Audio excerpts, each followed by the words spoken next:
On today's episode of The Franchise, it is March 29th, and today we're going to be doing the 2023 MLB Preview. Opening day starts tomorrow on Thursday, so we're going to go through. I'm going to pick my awards, MVP, Cy Young, Rookie of the Year, playoff predictions all the way through up to the World Series. Going to give my World Series champion. Some bold predictions, some teams that you could say are sleepers, some teams that might underperform this season, and just give an overall preview and prediction for the 2023 MLB season. Before we get into the episode, the franchise is available on YouTube, Spotify, Apple Podcasts, Amazon Music. You can find the Twitter, TikTok, Instagram, and the website all linked in the description of every single episode. All right, so I first want to recap what we've been doing, and I've done every single division's predictions on how I think each team will fare. But those have been over the last 2-3 weeks of pods. So real quick, I'm going to recap how I have each division and each team in that division performing this season. So in the American League with the AL West, I have the Astros in first place, the Mariners in second place, Angels, Rangers, and A's in that order. In the AL Central, I have Cleveland, the White Sox, Twins, Royals, and Tigers. And then in the American League East, I have the Blue Jays, Yankees, Rays, Orioles, and Red Sox. For the National League, I have the Padres, Dodgers, D-backs, Giants, and Rockies. For the Central, Cardinals, Brewers, Cubs, Pirates, and Reds. And then in the NL East, Braves, Phillies, Mets, Marlins, Nationals. So I guess we'll start with the playoff prediction.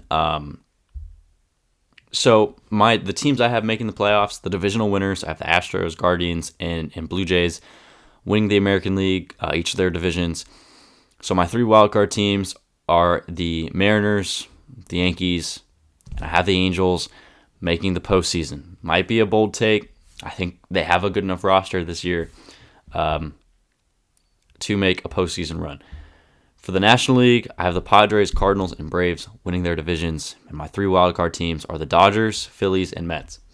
So the NL East's got 3 teams, and for me, the AL West has 3 playoff teams. All right, so we'll start with the wildcard round since it's now a series. In my 2 AL wildcard matchups, I have the Angels taking on the Guardians in Cleveland, and then I have the Yankees. Or wait, what team did I have there? I have the Mariners taking on the Yankees in New York. Remember, these are 3-game series, so you win 2, you move on. Best of 3. I have the Angels beating the Guardians. Yes, I'm an Angels fan, and I have some bias there, but I think when you look at these 2 teams and how I have them panning out throughout the season, I think the Angels pitching staff is going to be one of the best in the league, and I think they're very underrated right now with Ohtani, Sandoval, Detmers, Tyler Anderson, who they just signed this offseason. And if the Angels are good at the deadline, they could definitely are going to add some pieces, whether it's to the bullpen, maybe another bat, or maybe even a right-handed starter. So I think they could take down a Cleveland team that, yes, has Shane Bieber and Tristan McKenzie, who, McKenzie is currently out for at least 2 months with shoulder injury, but I think the Angels lineup and rotation is just matches up better against this Cleveland Guardians team. And then I have the Mariners beating down the Yankees. The Yankees, for me, are the same exact team that they were last season. And yes, that was a very, very good regular season ball club. But when it came to the postseason, their players kind of fell into this void of not being able to hit. They were not a good offensive team.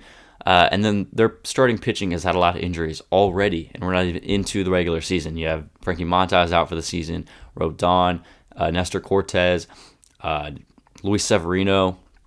All of those guys are pretty injury prone, so you're really just banking on Garrett Cole. I think this is the same Yankees team from last year. Seattle, I think, is the 2nd or 3rd best team in the American League.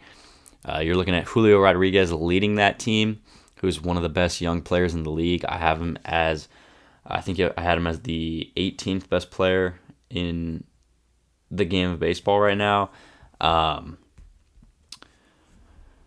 With them, Luis Castillo, Logan Gilbert, Robbie Ray,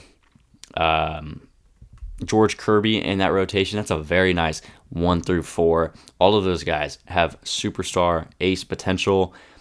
And then the lineup, like I said, with Julio Rodriguez, adding Teoscar Hernandez, Ty France, all-star first baseman, J.P. Crawford at shortstop, Eugenio Suarez, Cal Rayleigh, the new addition of Colton Wong at second base. This Mariners team is very deep. They have a lot of depth. They have a lot of talent. So I think they'd beat the Yankees in the wild card round. Over on the National League side of things, you have the Dodgers taking on the Cardinals in St. Louis and the Mets taking on the Phillies in Philadelphia. For the first one, Dodgers, Cardinals, I think this Dodgers team, right, I don't have them winning the division this year. I think the moves that they made, they kind of lost a lot of guys, and then they didn't replace their talent level. And that's hard to do when you lose Trey Turner and guys of that stature. But they didn't bring in enough talent. I still think they'll be a great team. They have a lot of young guys coming up, Miguel Vargas, James Outman, on the offensive side, and then in that rotation, a potential for Bobby Miller to come up, Ryan Pepoy, and they have a lot of other prospects down there as well. So the Dodgers will be good. They can obviously, go out there and make moves at the trade deadline. So I think they'd beat this Cardinals team. For the Cardinals, their rotation is pretty slim. Wainwright's the headliner. Flaherty's injury prone. Matz has been okay. Jordan Montgomery was actually really nice for the Cardinals last year when he got traded at the deadline. The offense for the St. Louis Cardinals is great, though. Wilson Contreras, Paul Goldschmidt MVP, Nolan Arenado, the best third baseman in the game, Tommy Edman, Lars Nootbaar, Tyler O'Neill, Dylan Carlson. So this team is going to be able to hit. I just think the Dodgers would match up better against them moving on to the next round. Mets, Phillies. I'm taking the Phillies. I think the Phillies are a better team. I think their pitching rotation is quietly better than this Mets rotation. You're looking at Aaron Nola and Zach Wheeler as a nice 1-2 combo with Taijuan Walker and Ranger Suarez right behind those two guys. And Taijuan Walker has been a great pitcher over the last 2 seasons when he was with the Mets. And then Ranger Suarez last year has some nice moments, not only in the regular season, but also in the postseason as well. And the Phillies are going to be one of the best hitting teams in baseball. They honestly might hit the most home runs. It sucks that they're going to miss Rhys Hoskins, and it sucks that they're going to be missing Bryce Harper for a good majority of the season. But Kyle Schwarber is going to hit 40-plus home runs. Trey Turner, the best shortstop in baseball. Nick Castellanos, look for a bounce-back year from him. JT Realmuto, Alec Bohm, Brandon Marsh. This team is going to be able to hit, and I think they're going to be able to pitch as well. And the Mets, I think they'll be good. I like their rotation. It's a little old, and it might be a little injury prone.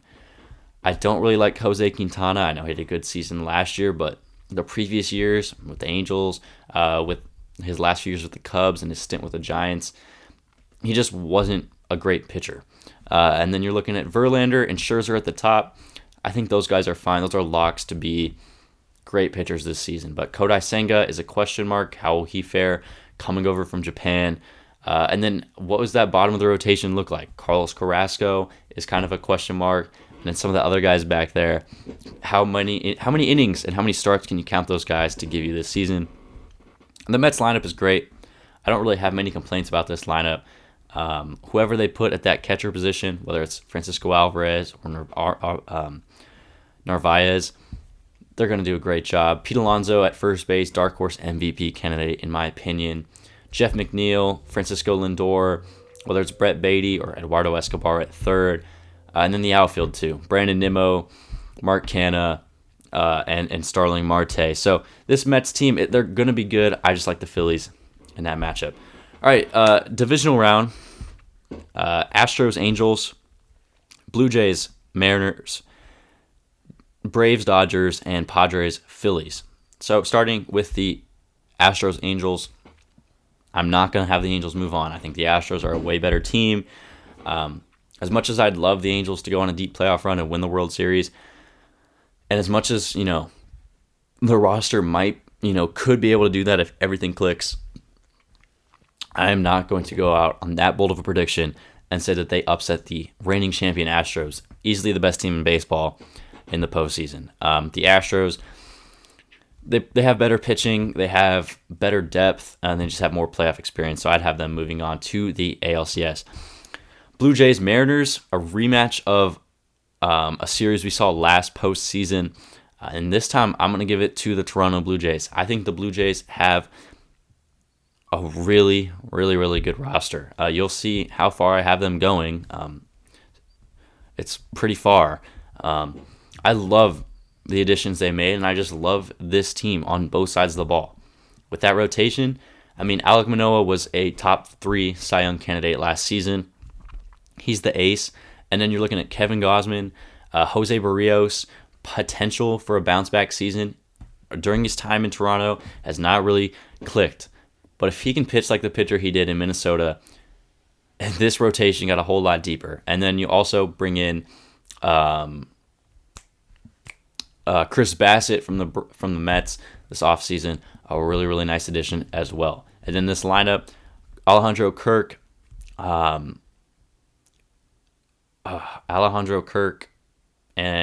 Danny Jansen, the backup catcher. Both those guys, in my opinion, are top 10 to 15 catchers in the game. Vladimir Guerrero Jr., Espinal at second base, Bo Bichette, Matt Chapman. You still got Kevin Biggio on the bench. And then that outfield, revamped outfield with George Springer moving over to right field, Kevin Kiermaier, Dalton Varsho.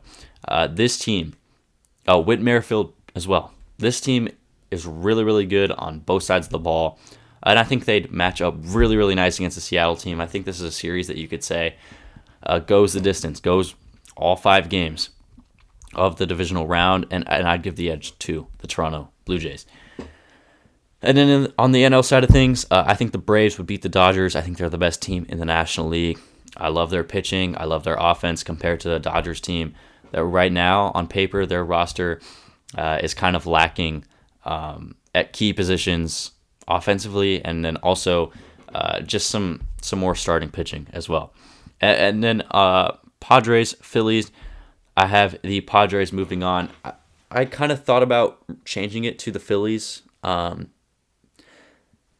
Phillies do have better starting pitching, but I think the Padres, they're going to be able to hit this year, right? You're looking at Fernando Tatis Jr. coming back, Juan Soto, bound for a bounce-back season, Manny Machado, Xander Bogaerts, who they just brought over this offseason with Jake Cronenworth, Ha-Sung Kim, Austin Nola, Trent Grisham, Nelson Cruz at that DH spot, Matt Carpenter potentially getting some playing time as well.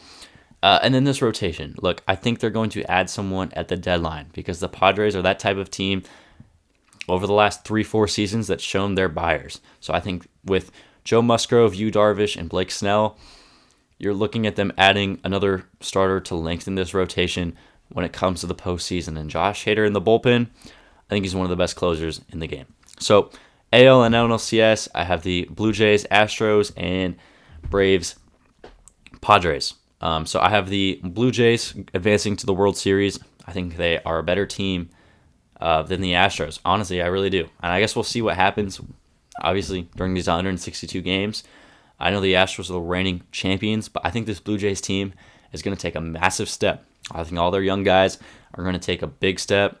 And I think their rotation, honestly, is a little bit stronger than this Astros pitching staff. But the Astros still have a top 5 pitching rotation in the game. So the Blue Jays go to the World Series for me. And then Padres, Braves, I have the Braves moving on. I think the Braves are the best team next to the Astros in baseball. Now, I know I have the Blue Jays going to the World Series. But right now, I think the Braves are the second best team in baseball before the season even started. Love their offensive players, love their pitching staff, love their bullpen. Braves, Blue Jays World Series. This would be a very interesting one. I could see either of these teams winning the World Series. I'm going to give it to the Atlanta Braves. I think they win the 2023 World Series in 6 games. Ronald Acuna Jr., World Series MVP.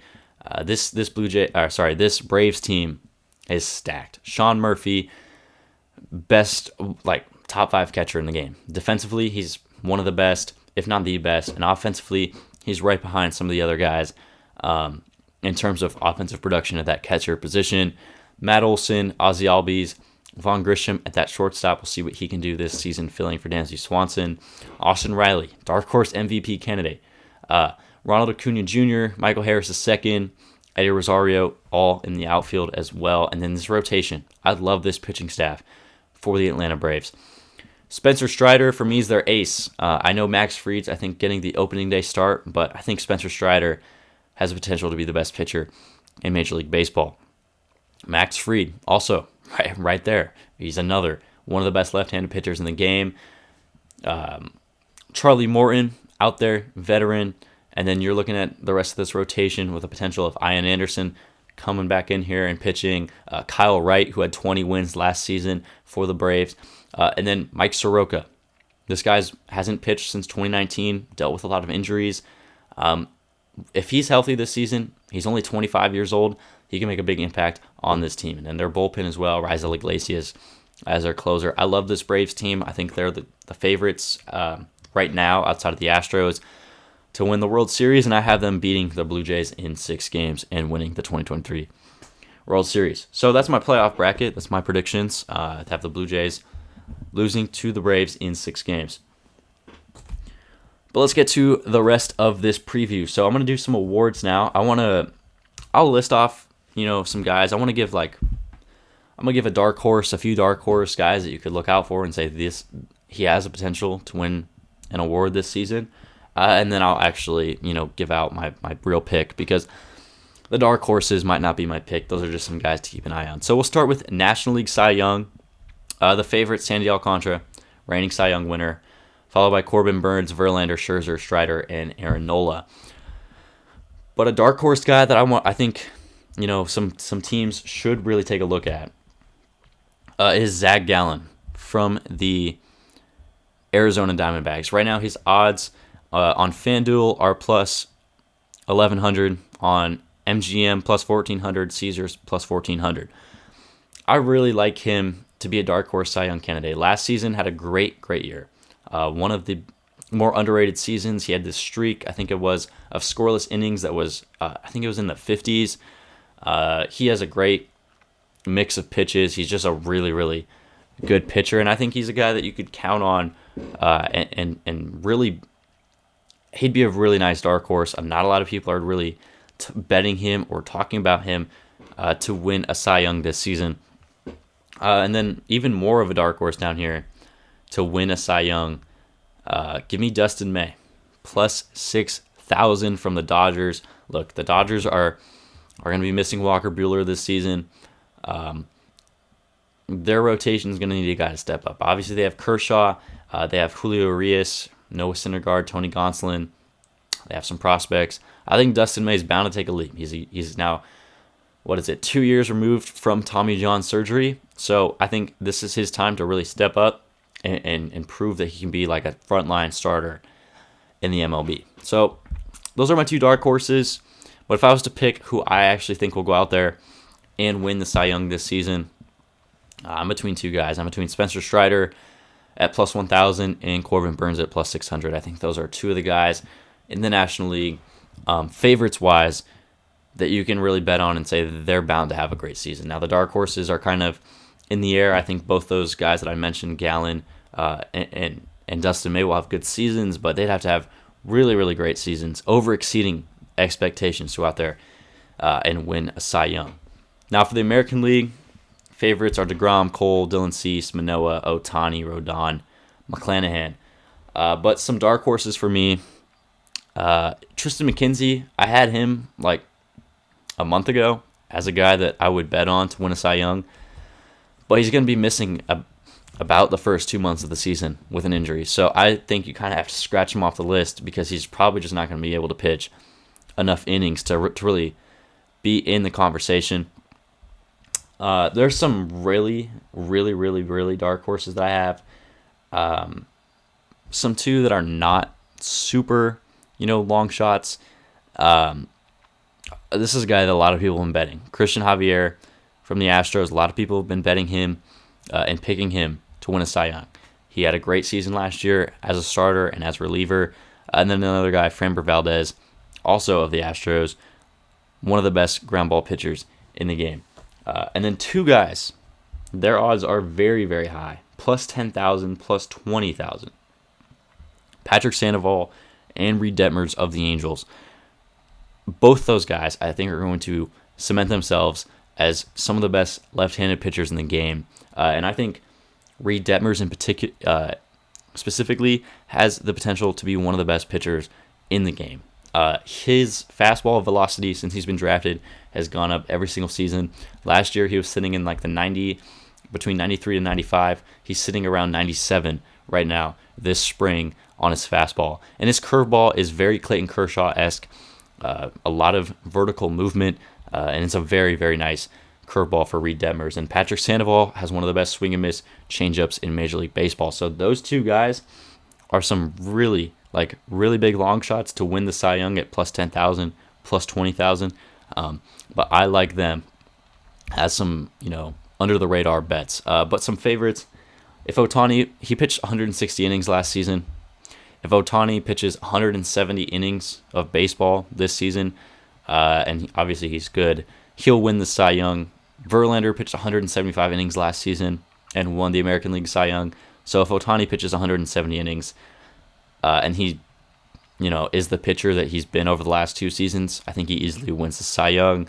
DeGrom, if he pitches a full season, obviously Garrett Cole has yet to win a Cy Young. Those are some guys there. MVP for the NL, favorites are Soto, Betts, Acuna, and Trey Turner. The NL is a tough one. There's a lot of guys that go out there and win an MVP. I don't really have a true dark horse, a true under-the-radar guy to go out there and win the MVP. Maybe Austin Riley, plus 1,600. I like him to win it. His offense the past 2 seasons has been incredible. Pete Alonso, Francisco Lindor. But my pick to win the MVP is going to be Ronald Acuna Jr. in the National League, plus 1,000. He had a bounce-back season last year from that ACL injury. Kind of a down year offensively. But I think this year he's going to be a 40-40 type of player, 40 homers, 40 stolen bases, and is going to play absolute elite baseball for the Atlanta Braves, my World Series champions. And then for the American League, the favorites are Shohei Ohtani, Aaron Judge, Mike Trout, Julio Rodriguez. Some under-the-radar guys. Rafael Devers, plus 3,000. Corey Seager, plus 4,500. Both those guys are absolute studs offensively. Also, Byron Buxton, if he can play a full season, might be a guy that could win an MVP.